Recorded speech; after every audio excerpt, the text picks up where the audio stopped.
1970 WOCA. Ocala.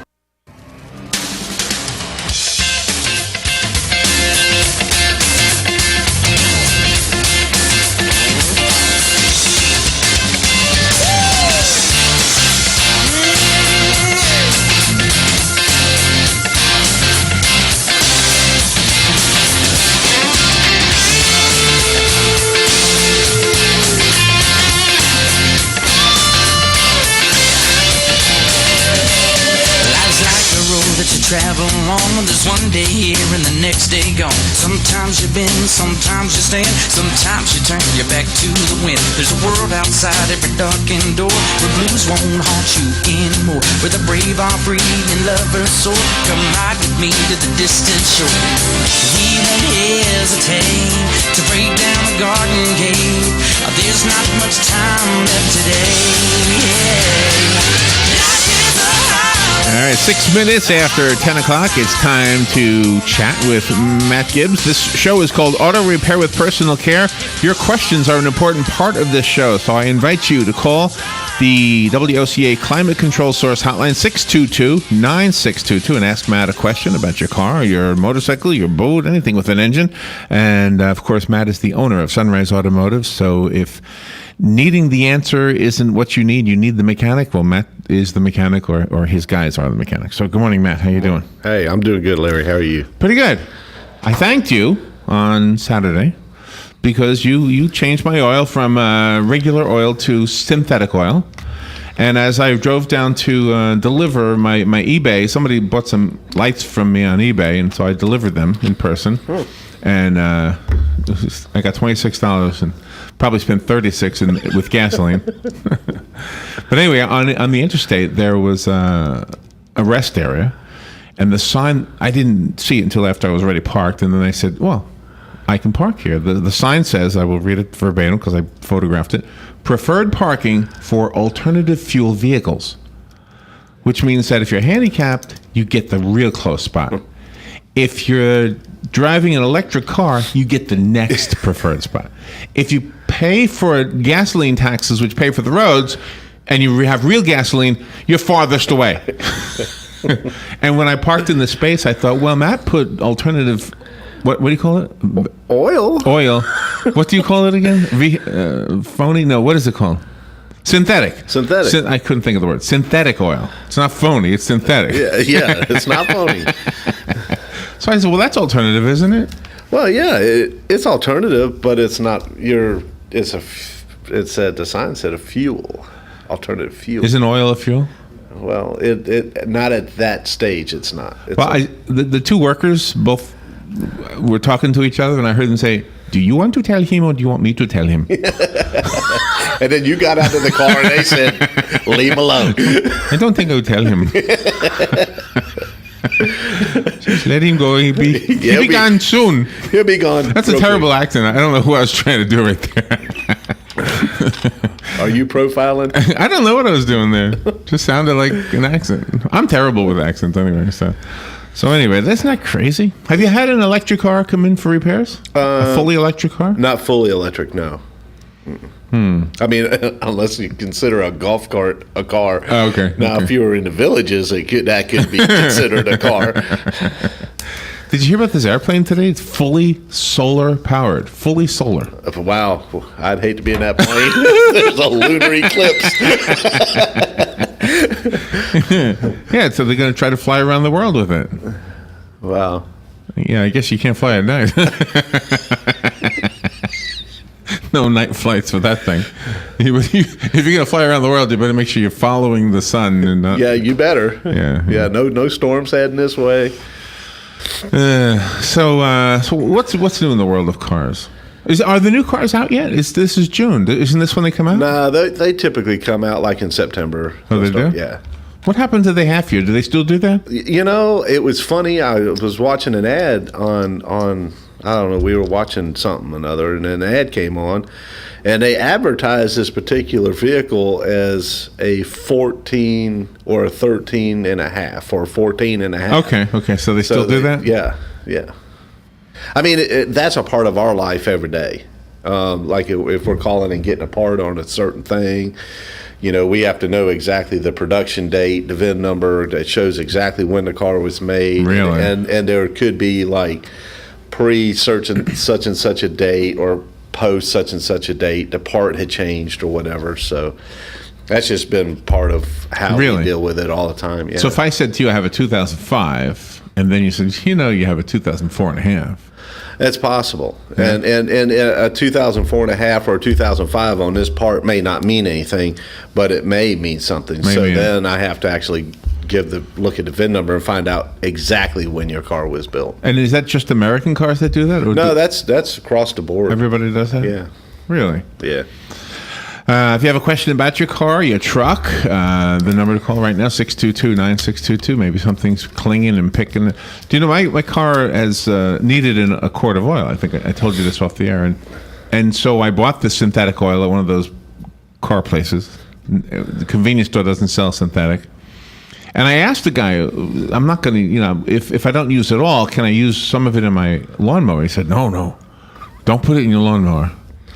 So, but you said that's a bunch of junk, right? Yeah, you really shouldn't. That's not what that's not what's recommended by the manufacturer of the lawnmower.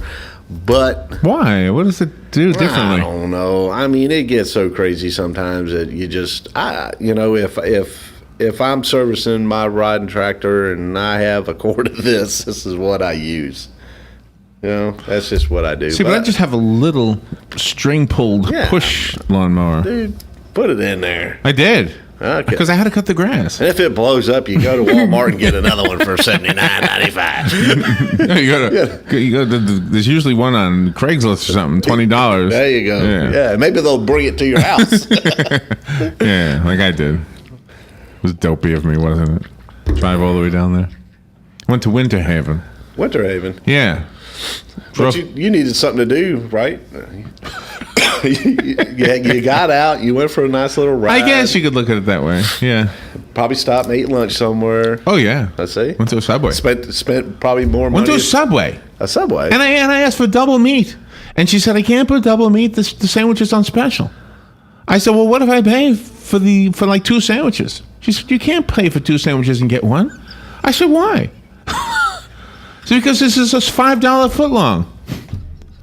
But I don't want the single meat. I'm going to buy 2 $5 footlongs, keep the bread on the first one, just put all the meat on the second, on the other one. Isn't it crazy? It is crazy. My son, I'll go to Subway, and he'll get, I know exactly, he gets regular Italian bread. Mm-hmm. He gets ham and turkey with lettuce. Right. That's it. That's what he wants. Done. Okay. So I'll get me a sub. I love it when my son asks me to get him a sub because okay, I need 2 subs, and this is what's on this one, and this is what's on this one. Now take his cheese and put it on my sub. Oh, you pay the same price. Yeah. Regardless of what They won't let you do that. Well, they will after we go around this mountain for a while. And it is a mountain. And it is a mountain. It is a mountain. Yeah. Well, long story short, the woman argued with me that you can't put double meat on a $5 thing because it's $5. I said, well, don't charge me $5. Charge me $10. So she said, okay. I convinced her to do it. She goes there, she puts double meat on a $5. It costs $7.50. She said, I don't know why it took off $2.50. I said, well, because that's not what it's programmed to do. So the computer knew what to do. The worker was the one who was giving me the hard time. Yes, sir. Yeah. That explains a lot. All right, we do have the phone ringing. Let me take the calls. Good morning. Thank you for calling. You're on there with Matt. Yeah, good morning, Matt. Morning. Hey, this is pretty good radio. I'm enjoying this. Hey, the businesses like you, when you have oil changes, the old oil, you collect it, right, and you send it in and they refine it. Can you do that to synthetic oil, refine that? Yes. Well, to be honest with you, we have an oil drum. I have a 300-gallon oil drum, waste oil drum. All oil goes in there. It's motor oil, transmission fluid, power steering fluid, anything that is a petroleum base, we put all in that drum. And then they, and I call them and say, hey, I need you to come and take my waste oil. And they just it's all in one drum. Oh, They really? suck it out as one thing, and then we have a drum for coolant, and we have several other disposable containers for different things. But all the oil goes into one drum. Now, what they do with it after. New oil. They make new oil out of that, right? And then resell it? They can't do it as new. I know they can, there are some companies out there that are remaking, or I don't know, remaking wouldn't be the correct way because it's already made, but there's some companies out there that are recycling. That Okay. would be the right way. That makes sense. Recycling motor oil and then selling it as recycled motor oil. Is that a safe oil to buy? What's that? Is it safe to buy that oil? Is it trustworthy? I don't know. I've never tested it. I've never messed with it. I just get the oil that I'm comfortable with, and then I'm comfortable with putting in my customers' cars. So, that oil has proven itself, and so I'm funny about that. If I find something that works, I like to stick with it. And Right. Yeah. but if someone came in and said, "Hey, I brought my own oil, and will you change it with this product?" I would do it for them, but I will not intentionally go out and buy it. Yeah. Say my stepson and I were watching a NASCAR race yesterday, and he just recently purchased an older car, and it's a manual shift, and he learned how to shift it. It took a couple of weeks to smooth it out. And we're watching the race, and they had these car cameras, and Yep. it showed the guy shifting. What kind of a transmission deal is that? Like just a low and a high gear, a manual, or what's the deal on that transmission? No, they're manual transmissions. I mean, they're you don't have to use a clutch in order to shift them, but they are manual transmissions. Really? Yeah, you just use the clutch to start and stop. But other than that, when you're out there, and they're so precise and they're machined so well that you don't have to push in a clutch. They'll go right into gear. Oh, wow. That's quite interesting. Yeah. Okay. Well, thanks a lot. You're welcome. Have a good day. You bet. See, I couldn't do that, but I've known people, that was their pride, that they didn't have to use the clutch once they got going. They could just, On a NASCAR, you could do it, I could do it, and anybody can do it. but you can do it on a normal car, right? So I used to be able to, you get that RPM right at the right sweet spot, and then power shift it. Yeah. And I know, like when my son, when he started racing motorcycles, you never use a clutch. Really? You use the clutch in the corners, and you use the clutch to start. But when you're out there on the track and you're racing, you just shift. Really? Yeah, you just go. Wow. You just go with it. And you have another phone call. Good morning. You're on there with Matt. Good morning. This is somewhat car-related in a roundabout way. I don't know if you all have seen, there's been YouTube videos that talk about this couple in America, husband and wife, that invented this solar roadway, where they're all these panels that are put together. They have a special coating on top for slip resistance. They're good in snow. You can make sidewalks out of them, tarmacs. And they're totally solar powered. They actually generate way more energy than we're spending. It can power electric cars. And they also have little circuits inside of them where you can program the street lines, just about any light configuration that you would need. It's pretty interesting. If it ever comes about, it'll be really amazing. I think we'll see a lot of amazing things as we, I guess, keep going forward. I don't know. So what is it? Does the power generate energy to the cars that drive on it? I don't think it does it as it actually, I don't think they have the technology to sync it together. So you might have to plug in at your house, like your driveway in your house would have these solar panels. And I guess they would have to get some type of, Bluetooth or some type of technology. But it just stores, we would be producing way more energy than we consume as opposed to what we're doing now, consuming way more energy. It would actually take our dependence away from petroleum products almost altogether in most circumstances. But if you go to like YouTube, and it's called solar freaking, it's not substituted for a worse word, but the title is Solar Freaking Roadways, and it's just amazing. If it's even halfway true, then it's just going to be just revolutionize the whole way we do business and transportation and everything. I would think so. All right. Thank you. Appreciate that. Thank you. Right now. So what is synthetic oil made from? Is there a synthetic oil well somewhere? What is it? I don't know what it's actually composed of. I don't know what Was it designed because of the environmental concerns that everybody is always talking about, or was it just, hey?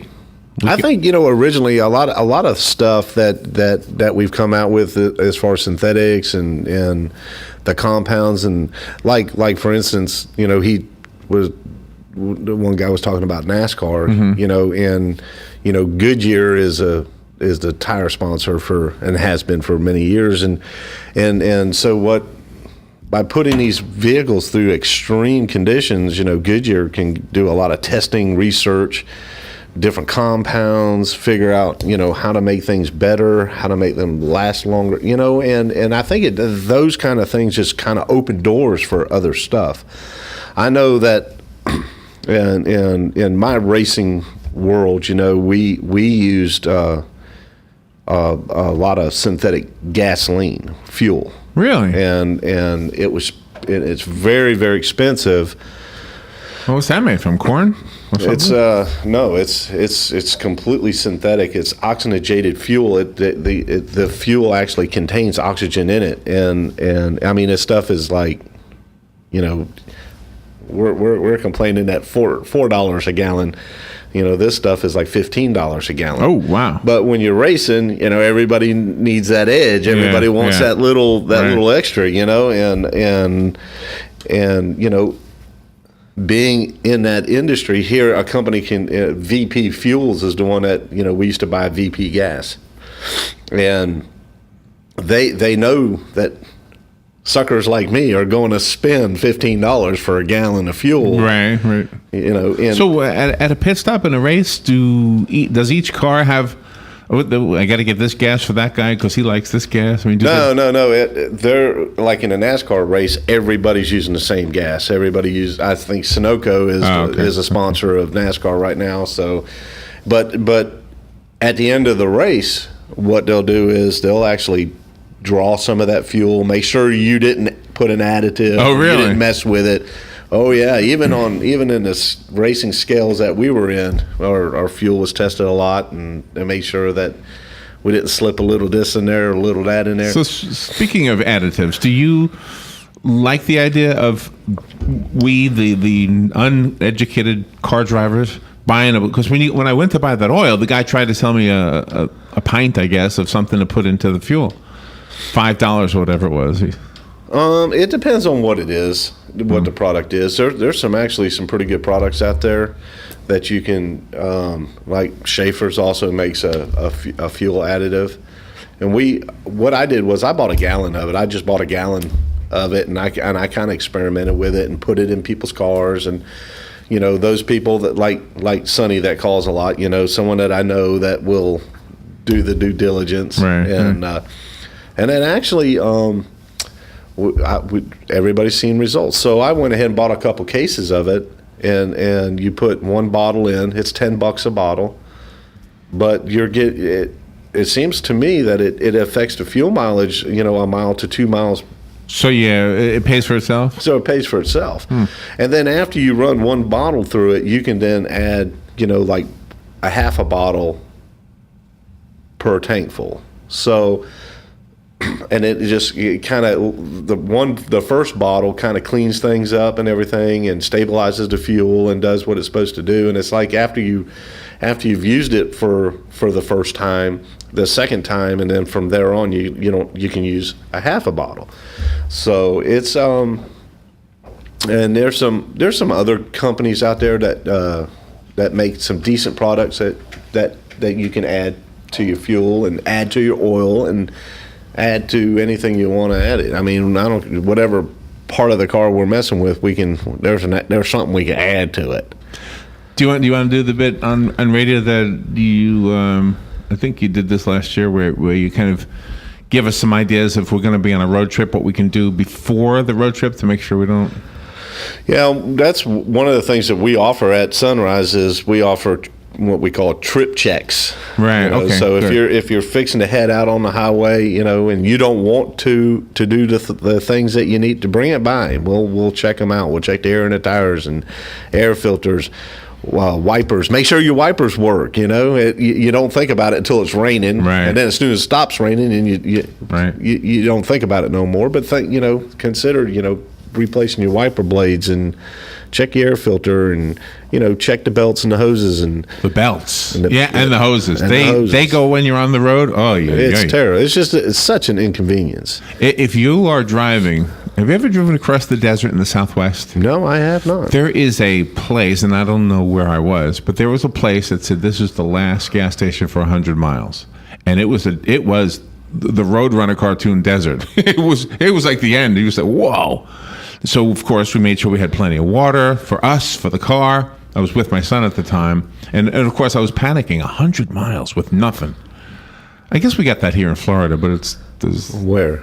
Oh no, we don't have anything that's 100 miles of nothing. Maybe down in like the Everglades or something. Maybe. Alligator Alley. But anyway, all I could imagine was one of the hoses busting. One of the. What do? You're stuck in the middle of nowhere. So, yeah, get those things checked. Because I've had that happen where a belt, all of a sudden, it just broke. Because of stupid me not knowing to have somebody look at it in advance.